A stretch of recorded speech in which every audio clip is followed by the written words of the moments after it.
Black Out Loud Media Group.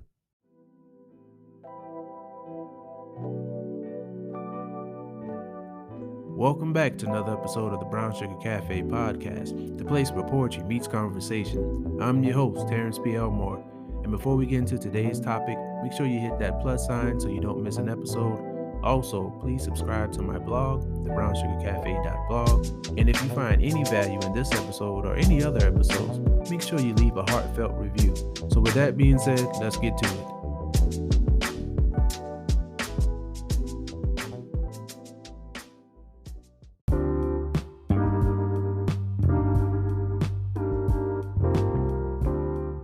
Hope that everybody's doing well. Hope that everyone enjoyed their Thanksgiving holidays and everyone's queuing up for the Christmas holidays.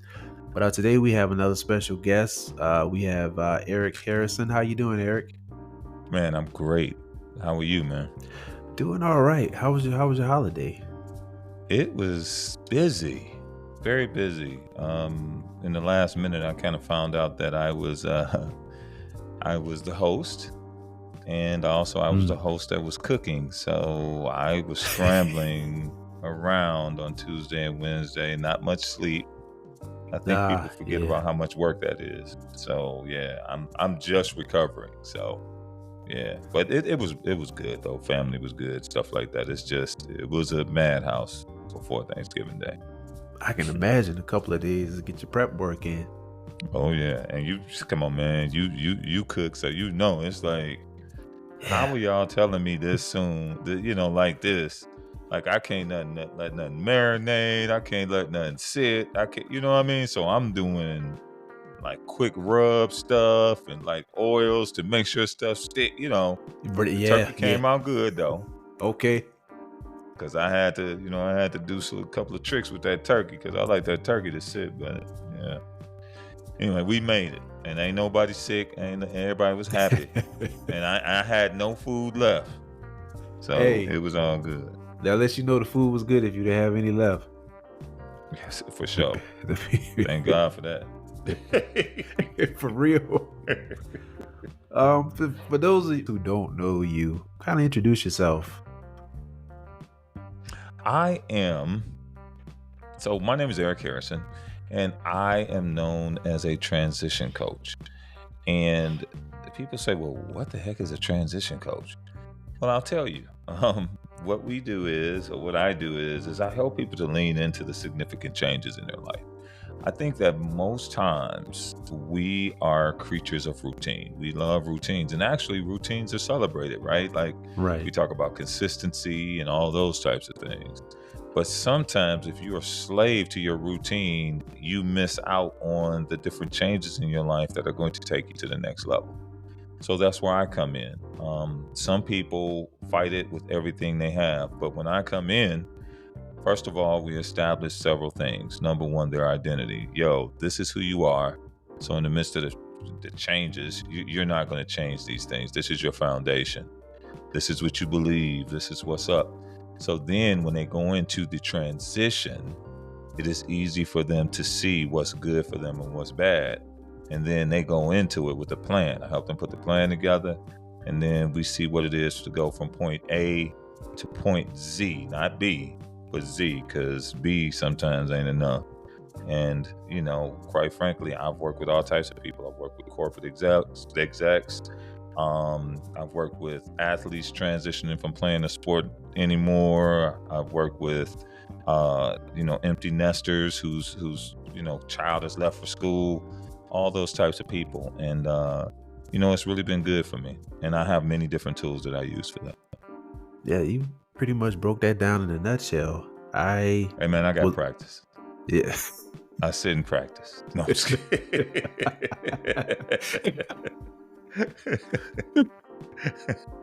When I was on your website, I noticed something that was on there. It said the 7 life languages. Yes, sir. Now, I've never heard of that. We always hear about the love languages, but right. What are 7 life languages? That's a great question. And I could have went deeper into it, but I was giving you the abridged version of what I do. So a part of being able to lean in that transition is sometimes we don't know how to communicate with people, places, and things. Whether we know it or not, we communicate with pretty much everything around us. And we have relationships with everything around us. We really do. You may think, oh, it's an inanimate object. I don't have a relationship with that. Yes, you do. Because whatever your mindset is towards that thing, that's the relationship you have with it. So the 7 life languages, that's a program that really lets you know exactly how you communicate with people, places, and things. And it's broken down into 7 categories. And those 7 categories give you an idea of how you really relate to things. There are so many people. Let's start off with marriage, for instance. They have no idea how their spouse communicates. No idea at all. And what happens is after they get through the honeymoon phase where everything's, the angels are flying around and everybody's like so happy, then real life happens. And then when certain situations come, you really don't understand that person at all. And it's like they're speaking Swahili or something. And if you know Swahili, that's cool. But I know I don't. So if somebody was speaking that to me, I wouldn't know what they mean. Well, when I come in with the life languages, we do an assessment. And then after that assessment, there's 7 of them, 7 different life languages. And then once we see that where you are with those 7, by the way, we all speak all 7, we see which one is the most prevalent. Once we know the one that's most prevalent, then we can tell you exactly how you flow, how you integrate with the other 7, right? Right. And then it's easier for you to communicate and know what's going on. So that's what it is. And it's kind of akin to the DISC assessment, as well as Strength Finders and some of the other ones. But it's cool because it's an appendix or an attachment to those. So that's exactly what it is. Okay. Yeah, I've taken some assessments before with like different jobs I had to apply for. Right. And it kind of threw me off the first time I had one because I was like, what is this? Because the crazy thing about those assessments, like if you've never taken one before, like the first time you take one, you're going through, you're like, didn't you already ask me this? Right. It's like you just find a different way. It's like a repeat of the questions. Yeah. Right. They do it on purpose. Exactly. But it's amazing what you learn about yourself when you complete one of those from your answers. And some of it you may not have necessarily realized. And that's where somebody like you, I think, comes into play. I think we have a lot of things inside of us that we need help being brought out. Exactly. You would be surprised. So let me give you a quick example. I'm gonna give you a quick example. So these are 2 people that I deal with quite often. Now, one of the life languages is a mover, right? So if you listen to the name, it's kind of akin to what it is. So a mover is someone that is always about getting things done. Now, the mover is a person that it will jump on something immediately, but sometimes they don't plan. You probably know people that are like that. It's like, hey man, let's do this. And then before you know it, right. They running, doing it. It's like, bruh, I didn't even tell you what step 1 was. No, I found out. I looked it up on the internet and I'm just going. I'm gone. Yeah. Now, those people are good because they're good initiators. They get stuff going, right? So, but sometimes when you move too fast, you make mistakes. And then when you make mistakes, it costs you, first of all, time and then money. So that's the con of that. The pro of it is, hey, you know what? If you need to get something started and get something going, then you put it in the mover's hands, and then they're the ones that lead the way. Now, the converse of that, or someone that's a little bit different, is the contemplator. Now, you heard the name contemplator. So that's the person that's thinking, like that thinking emoji that everybody uses. Yeah. It's kind of that flow, right? And the contemplator is the person that'll sit there and think about it, read 2 books about it. You know what I mean? They'll go do the research on the internet. They'll go talk to 4 other people before they do it. And then they'll come back and say, well, these experts said this. And it may take time for them to get started. Now, that person, for some, will get on your nerves because it's like, okay, like one of my friends always says this, please don't talk me to death. Let's just get going. Let's move. The contemplator will talk you to near death. Yeah. They would just keep going and going and going, and they're deep in their thoughts. Now, usually contemplators are geniuses, right? Because they've got so much information, and when they do talk and when they do speak, it's off the chain. So now, if you have a mover and a contemplator and they understand their languages and they understand how they communicate, now we can bring them together and then have them to understand who and what they really are, and then they can do some beautiful things together. So that's some of the coaching that I do. That was just like a high level, real quick. Yeah. thing that I do. Yeah, because one of the things I found is that, we don't really know how to communicate with each other sometimes. Yes. And we think that just talking to somebody is communicating, but nobody's leaving with an understanding of the other person's perspective. Yes. And that can be so damaging to relationships, whether they're romantic, familiar, or work relationships. Exactly. You know what? And also, man, I said something about places and things. Also, I've used this to help people to even understand like how they not just operate with people at the job, but how they even approach their job, right?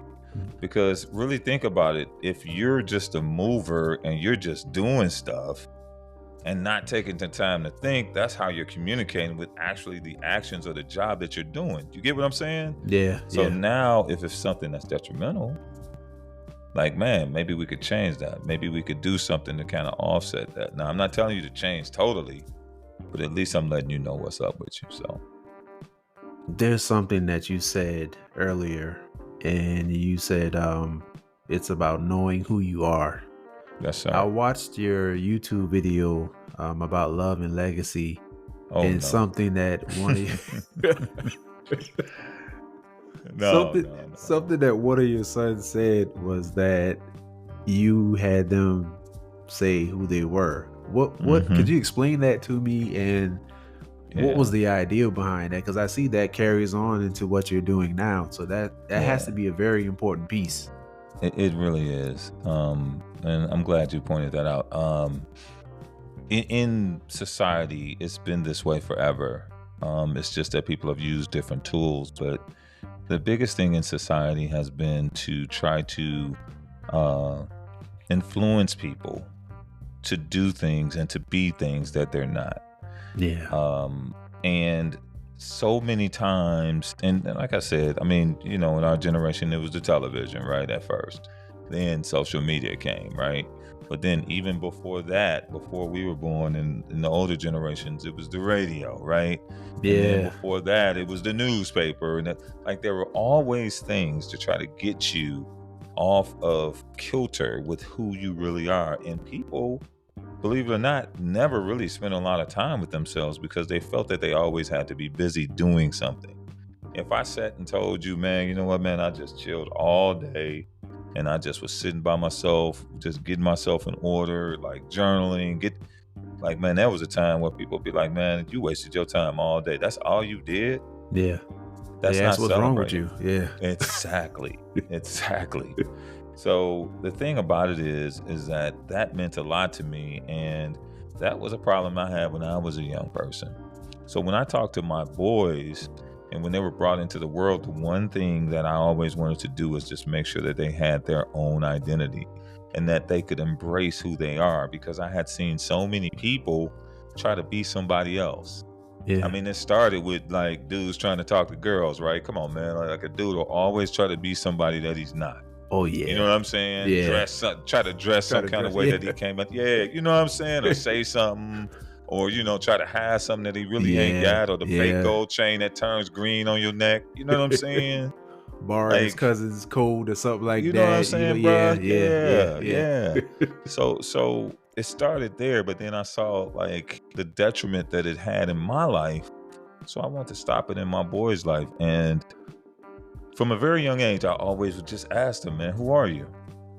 And of course, at young ages, they're like, Dad, why are you even asking me that? Like, I'm watching cartoons and eating cereal. Like, what are you? Like, bruh, like, I'm Superman. You know what I'm saying? Right. They would say stuff. I'm Spider-Man. Like, and I would rock with it when they were younger. But then as they got older, And as they started developing preferences for things, as they started to read and understand a few things about their lives, and then when they got in their teenage years, they could kind of flow with me a little bit. And they was like, "Oh, Dad, I get what you mean." Yeah. So then when they got in high school, they were the dudes that was like playing sports and playing instruments. You see what I mean? They was the dudes that was like reading and super smart, but you know what I mean? They could hang out with everybody, and they were like these guys who were like the good kind of chameleon, whereas they knew how to flow into different situations and circumstances because they didn't have any self-esteem problems. And my boys, actually, I'll be honest, they were much stronger than I was when I was coming up in grammar school and middle school and high school. And that's why I kept saying that. And it's so funny, like there was no script in that short film, man. Like we didn't sit and okay, you're gonna say this, you're gonna say Yeah. that was raw. So I'm sitting, so you gotta realize how crazy that was. I'm sitting there and they just like, "We coming at you." And I'm like, okay, I guess I'm gonna have to be ready for whatever you say. And that was my oldest son that said that. And when he said that, dude, thank God for editing, because I paused for a minute. It was like, cut, I can imagine, but it blessed me that he thinks like that. And my son is actually here in Houston with me now. Okay. He's my oldest son since then. He not only has Kalia, he had Kalia then, but then he's also blessed me with a grandson, Hendrix, named after Jimi Hendrix. So now you see what I mean by knowing who he was, knowing his flow, you know what I'm saying? He's in the rock, like he's a dude that I'm so proud of. All my boys I'm proud of, because they have no problem saying, "I don't really dig that. I do this," or "I like this," or "Why don't you try this?" So that's where that came from, brother. That's a great question. Thank you for asking. Yeah, because I've just always been comfortable in my own skin. Yeah, man. Yeah. It's crazy. The school I went to, it was predominantly white, and a lot of the classes I had, because I excelled, I was sometimes the only black kid in the class, male or female. But I was down to earth, still am down to earth, talk to anybody, friends, person could get along with anybody. And it would astound people when they would see my name get called for all these accolades and my grades and stuff, because it's like, "You smart?" And I'm like, "Yeah." I mean, I guess smart doesn't look a certain kind of way. And even but no, it's funny you say that, bro, because I went through the same thing. Because like I played basketball in high school, then I went to junior college, and then after junior college, because I didn't get many offers, and then after junior college I did well, and then I wound up going to Drake University, Division I basketball. Okay. But my grades was pretty good all the way through. My first year at Drake, they weren't, but that's because I went buck wild, going from a small junior college with hardly no women to a university with lots of women. So that's a whole nother story. Maybe there'll be a whole nother documentary on that. But anyway,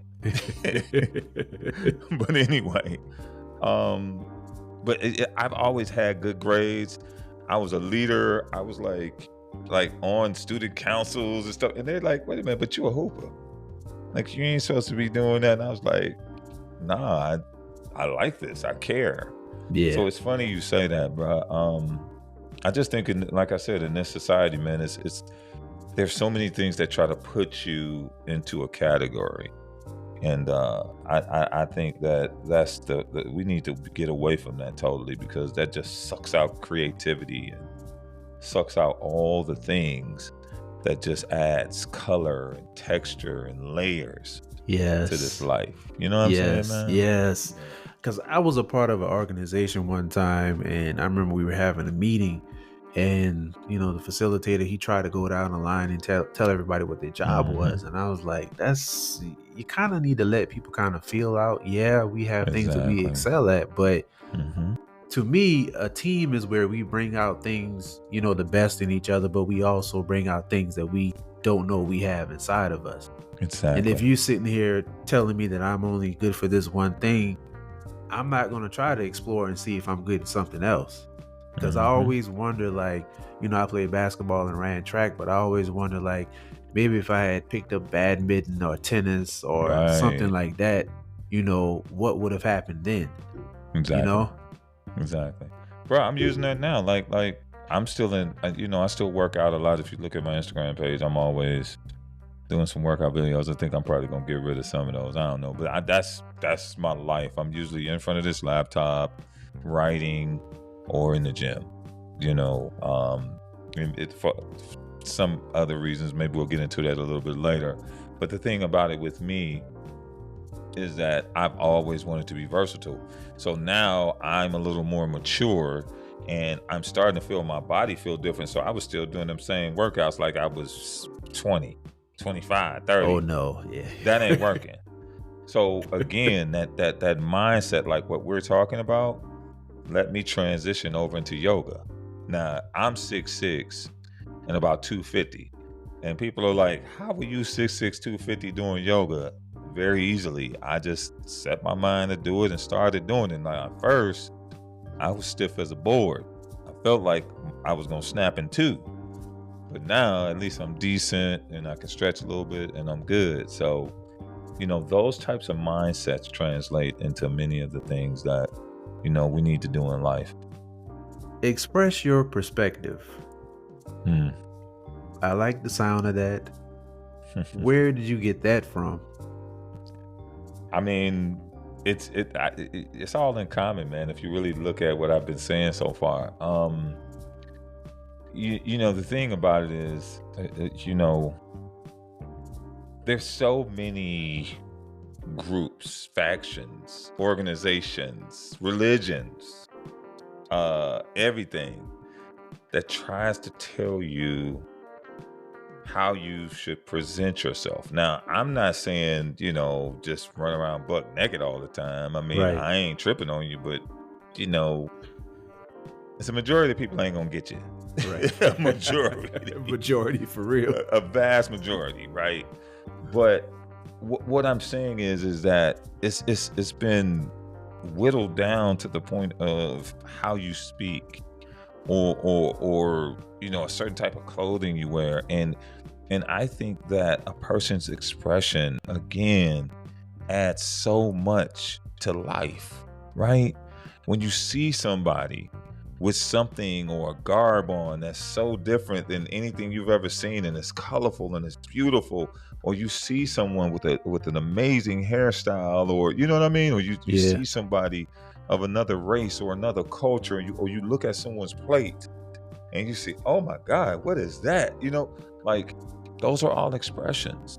And I think that we limit our lives when we don't expose ourselves to all those different expressions. So the name Express Your Perspective really is something that helps people to really understand that, hey, there's nothing wrong with who you are, right? And you should be able to express yourself in the way that you're most comfortable, right? Now, so many people say, man, that's too much freedom. People will say anything. Man, most times people are not trying to say anything bad and crazy to you. They're not. Yeah. And most times, believe it or not, people are respectful. Most times. So many people say, no, they not. No, they not. I got to gain my respect. No, most times people are not just going to just be out of control with you. They're not. Yeah. There's certain instances, yes, but most times they're not. So if you're thinking that everybody's not going to be respectful, you're going to try to limit every situation and everything around you. But if you think like what I just said, then hey, someone's expression can take you to a whole nother place, a whole nother level in life. And that's what that's all about. And that brings in the arts, right? That brings in, just everything, arts, music, acting, all of that stuff. It's all of that, even business. You should be able to even express yourself differently in business, because now you can give me a different viewpoint, right, where I can see things and I can get some solutions that I never would have got before. So that's what that name's all about. That's one of the things I often talk about is, being open to having conversations with people who don't necessarily look like you and people who don't think like you.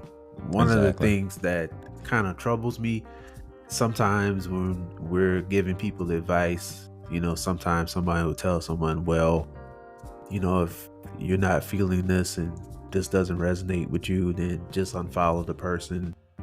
And it's like, depending on who you're talking to, you're gonna get them into this cycle of only looking at things and hearing things that line up with their ideas and thoughts. My brother. It's like you're giving them a pass to block out everything else. I mean, it's like you have to have these different perspectives. It's just like with research. Like if you're researching something, you don't just research the stuff that you want to be true. You have to research everything else. Exactly. To give yourself a fighting argument. So I don't like when people try to tell people to curate a certain kind. Now, I will admit there are sometimes you may need to take a break for certain things. Right. But you have to be open to, receiving these things, having different conversations with people. Like you said earlier, not everybody is out to be rude. You can have some respectful conversations with people and have different views. Exactly. And it's okay.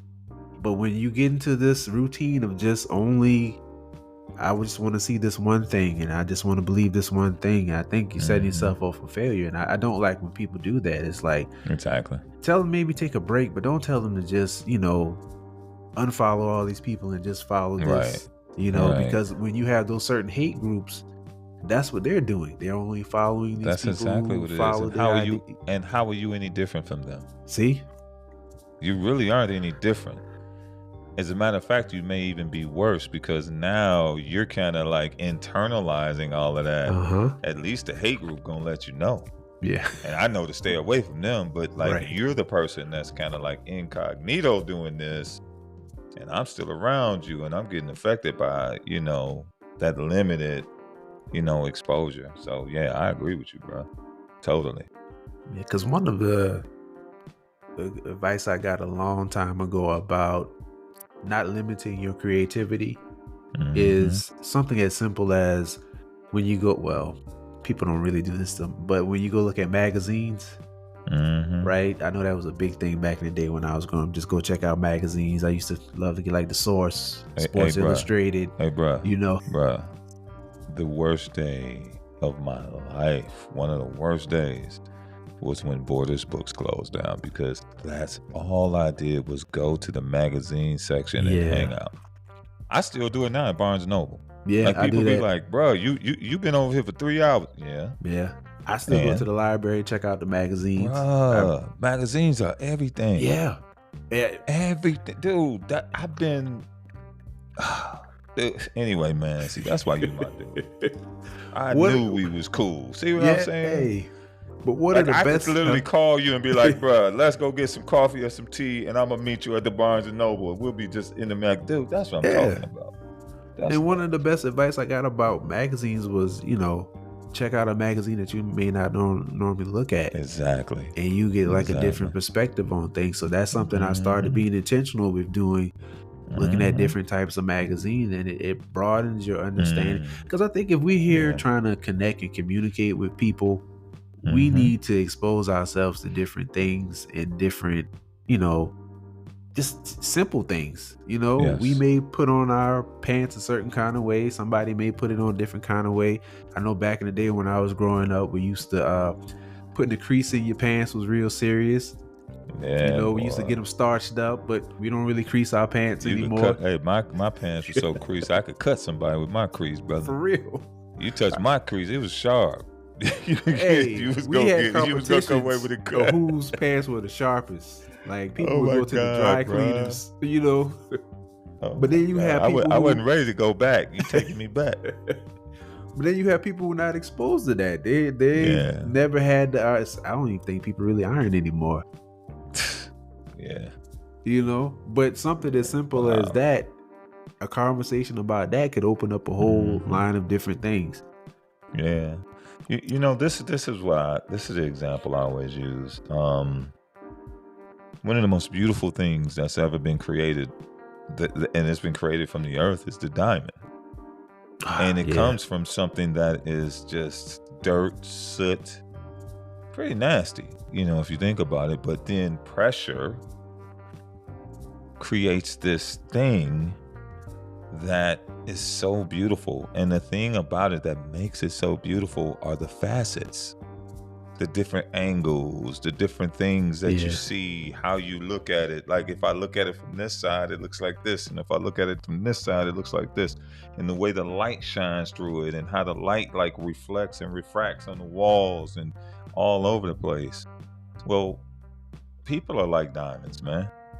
And if you're just around a diamond that just has 2 cuts and that's it, then that's the only light you're going to see. And if everybody only got 2 cuts or 2 facets, that's all you'll ever see. But why not be around multifaceted people?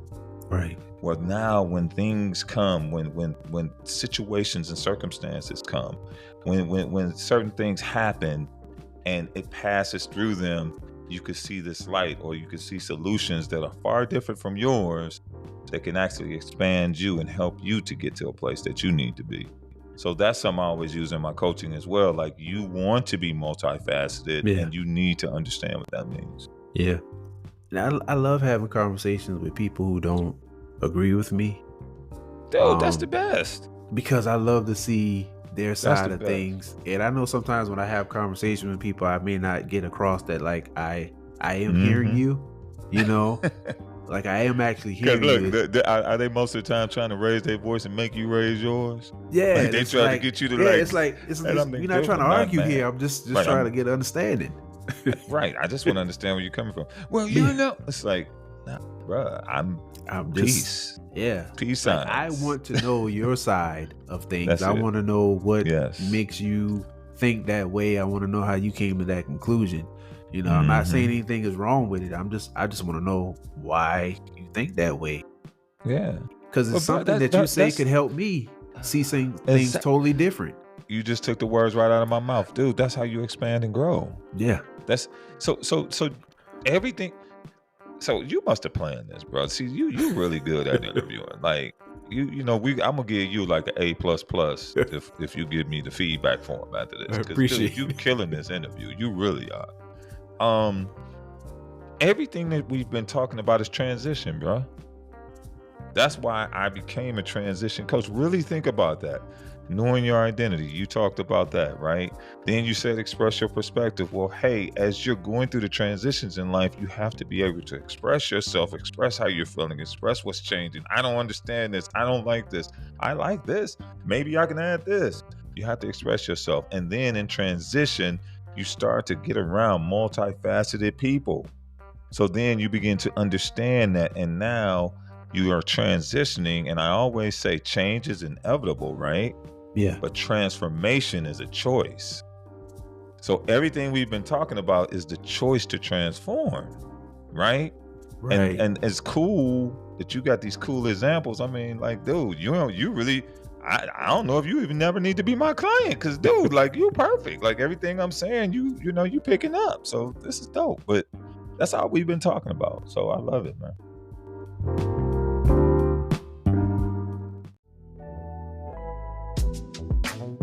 Thank you for tuning in to another episode of the Brown Sugar Cafe podcast. Once again, I'm your host, Terrence P. Elmore, and this is the place where poetry meets conversation. Hit that follow button and turn on your notifications so you won't miss an episode.